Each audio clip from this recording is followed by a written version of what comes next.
आता या ठिकाणी कढीपत्त्याचा ठेचा बनवून दाखवते. इथे कढीपत्ता घेतलेला आहे, स्वच्छ धुवून आणि चाळणीवर असा निथळून घ्यायचा.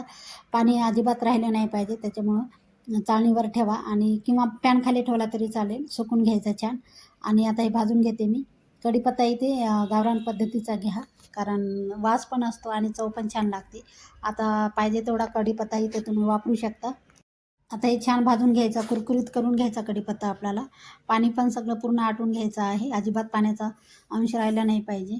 आता हे छान असे 1 ते 2 मिनिटासाठी कढीपत्ता भाजून घेते. आणि हा ठेचा खूप छान लागते चवीला. करून बघा जेवणामध्ये किंवा प्रवासात बाहेर कुठे जायचं असेल तर नेऊ शकता. आणि मस्त झणझणीत ठेचा बनवून ठेवा आणि घरामध्ये 3 ते 4 दिवस आरामात टिकते, काहीच होत नाही. त्यावरून टाकले मी अर्धा चमचा तेल. तेलामध्ये छान हे कढीपत्ता परतून घ्यायचा आहे. आणि हा ठेचा काहीच वेळ लागत नाही, अगदी काही मिनिटातच तयार होतो. करून बघा. आणि इथे पहा, अशा प्रकारे हा भाजला गेलेला आहे कढीपत्ता काढून घेते मी. आणि करपून घ्यायचा नाही, नाही तर चव बदलते. अशा प्रकारे बघा, असा दिसतोय. आता हे साईडला ठेवून घेते मी. आता त्याच तव्यावर आपल्याला मिरची थोड्याशा लाल आणि हिरवी घेतलेल्या आहेत. खूप तिखट आहे, तिखटाचाच मिरचीचा वापर करा इथे. तुम्ही तुमच्या तिखटाप्रमाणे ठेवा मिरची. आता यामध्ये टाकते 1 अख्खी गड्डी लसूण, साल काढून अशी आपल्याला भाजून घ्यायचं आहे. लसूणसुद्धा छान परतून घ्यायचा, यावर डाग आले पाहिजे मिरची आणि लसणावर. मूठभर शेंगदाणे टाकते, ते पण छान भाजून घ्यायचं. हे साहित्य पूर्ण छान भाजून घ्यायचं, जेणेकरून खमंग असा ठेचा तयार होतो, चव पण छान असते. आणि इथे लसणाचा मी गावरान पद्धतीचा लसूण वापरलेला आहे. आता त्यावरून टाकते मी तेल.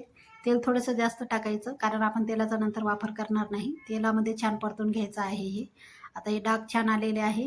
आणि गॅस कमीला ठेवा, नाही तर ठसका होतो. अर्धा चमचा जिरं टाकलेलं आहे. गॅस बंद करून टाकायचं आहे. जिरं भाजायला वेळ लागत नाही त्याच्यामुळं, नाही तर करपून घ्यायचं नाही. गॅस बंद करून हे तव्यावरच भाजल्या जाते. आता हे काढून घेते मी सगळं साहित्य. आता इथे पाहू शकता, एक ताटामध्ये काढून घेतलेलं आहे. आता हे साहित्य मी पूर्ण हा ठेचा तयार करण्यासाठी खलबत्त्याला ठेचून घेणार आहे. नाहीतर तुमच्याकडे खलबत्ता नसेल, आबडधोबड मिक्सरला वाटून घ्यायचं. आबडधोबड मीठ टाकून हे असं वाटून घेतलेलं आहे. इथे पाहू शकता इथं किती छान ठेचा तयार आहे. नक्की करून बघा. आणि ठेचा म्हटले खलबत्त्यालाच वाटून चव येते, खलबत्त्यालाच. ठेचून घ्यायचं नसेल तर मिक्सरला आबडधोबडच वाटून घ्यायचं, पाण्याचा अजिबात वापर करायचा नाही. बघा इथे असा दिसतो. नक्कीच लाईक करा, शेअर करा.